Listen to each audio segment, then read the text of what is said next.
नमस्कार मित्रांनो, एडिस्ट्रॉम चॅनलवर तुमचं पुन्हा एकदा स्वागत. आज आपण नाशिक जिल्ह्यातील दोन अतिशय अपरिचित पण ऐतिहासिकदृष्ट्या खूप महत्त्वाचे किल्ले पाहणार आहोत. ब्रह्मगिरी म्हणजेच दुर्गभंडार किल्ला आणि भास्करगड किल्ला. हे किल्ले फारसे प्रसिद्ध नाहीत, पण त्यांचा इतिहास, भूगोल आणि सामरिक महत्त्व अफाट आहे.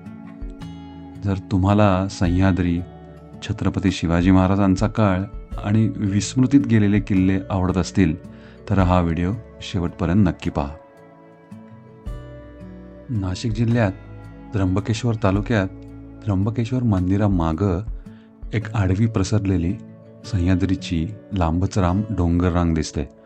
हाच तो ब्रह्मगिरी पर्वत. ब्रह्मगिरी हा एक विशाल डोंगर आहे. महाराष्ट्र राज्यातील दुसऱ्या क्रमांकाचा सुळका, ज्याची समुद्रसपाटीपासूनची उंची साधारण 1294 मीटर किंवा 4246 फूट इतकी आहे.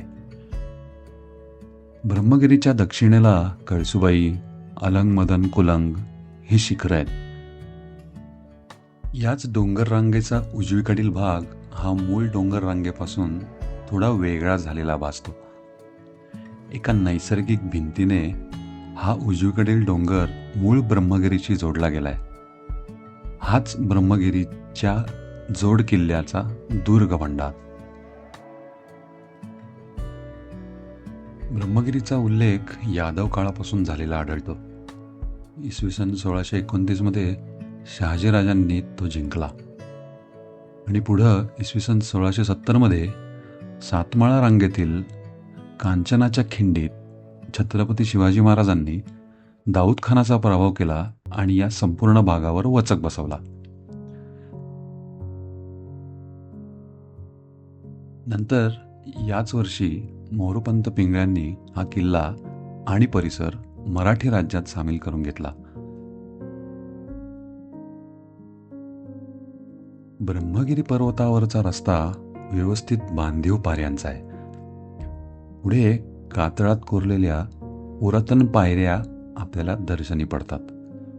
हा पायऱ्यांचा मार्ग दगडात कोरून काढलेला दरवाजा ओलांडून आपल्याला ब्रह्मगिरी पर्वतावर प्रवेश देतो. इथून पुढे पायवाटेनं आपण डोंगराच्या पलीकडच्या बाजूस पोहोचतो.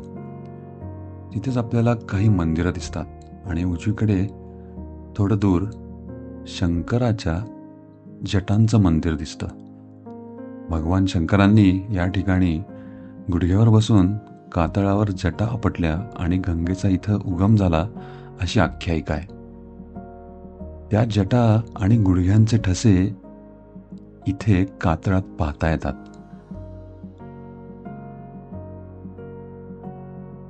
ब्रह्मगिरी पर्वतरांग म्हणजे फक्त किल्ला नाही, इथं गोदावरी मातेची जन्मभूमी पण आहे. गोदावरी नदीचा उगम इथूनच होतो. म्हणूनच या परिसराला धार्मिक, भौगोलिक असं दोन्ही स्तरावर प्रचंड महत्त्व आहे. प्राचीन काळापासून ब्रह्मगिरी परिसरात ऋषीमुनींचे आश्रम, गुप्तकालीन व सातवाहनकालीन अवशेष, मंदिरं आणि पाण्याचे कुंड आढळतात. दुर्ग भंडार म्हणून ओळखला जाणारा हा भाग लष्करी दृष्टीने खूप महत्त्वाचा होता. दुर्गभंडार म्हणजे शस्त्रसाठा, धान्यसाठा आणि सैनिकी पुरवठा ठेवण्याचं ठिकाण होतं.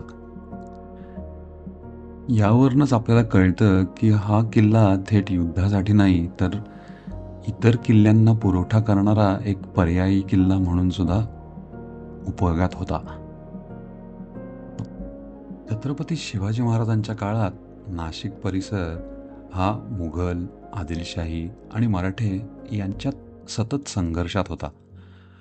ब्रह्मगिरी परिसरापासून त्र्यंबक, इगतपुरी, कोकण मार्ग यावर नजर ठेवता येत होती.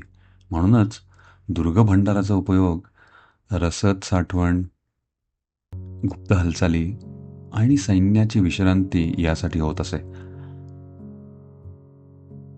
आता येऊया थोडंसं भास्कर किल्ल्याकडे. हा किल्ला जरी लहान असला तरी त्याचं स्थान त्याला फार मोठं बनवतं.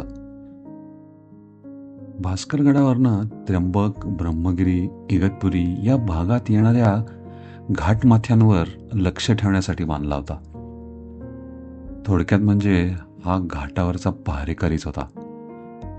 इतिहासकारांच्या मते भास्करगड हा संदेशवहन, शत्रूंच्या हालचालीची माहिती ठेवणं आणि इतर किल्ल्यांना इशारा देण्यासाठी वापरला जात असे. छत्रपती शिवाजी महाराजांच्या स्वराज्यात अशा लहान किल्ल्यांची भूमिका फार महत्त्वाची होती. मोठे किल्ले युद्ध लढायचे आणि भास्करगडासारखे किल्ले युद्ध जिंकायला मदत करायचे. याच दोन्ही किल्ल्यांचा एकत्र विचार केला तर आपल्याला असं कळतं की हे दोन्ही किल्ले जरी थेट प्रसिद्ध नसले तरी स्वराज्याचा कणा होते. एक पुरवठा सांभाळणारा आणि दुसरा पहारा देणारा. हीच छत्रपती शिवाजी महाराजांची किल्ले व्यवस्थापनाची प्रणाली होती, जिथे प्रत्येक किल्ला एकमेकांवर अवलंबून होता. आज आपण जेव्हा या किल्ल्यांकडे पाहतो तेव्हा आपल्याला फक्त दुर्दैवाने भग्नावशेष दिसतात. पण या दगडांमध्ये रणनीती आहे, बलिदान आहे आणि स्वराज्याचं स्वप्न आहे. म्हणून आपली जबाबदारी हीच आहे की आपण या किल्ल्यांना ओळख द्यायची, इतिहास जपायचा आणि आपल्या पुढच्या पिढीपर्यंत तो इतिहास पोचवायचा. जर तुम्हाला हा व्हिडिओ आवडला असेल तर लाईक करा, शेअर करा आणि चॅनलला सबस्क्राईब करा. जय भवानी, जय शिवाजी.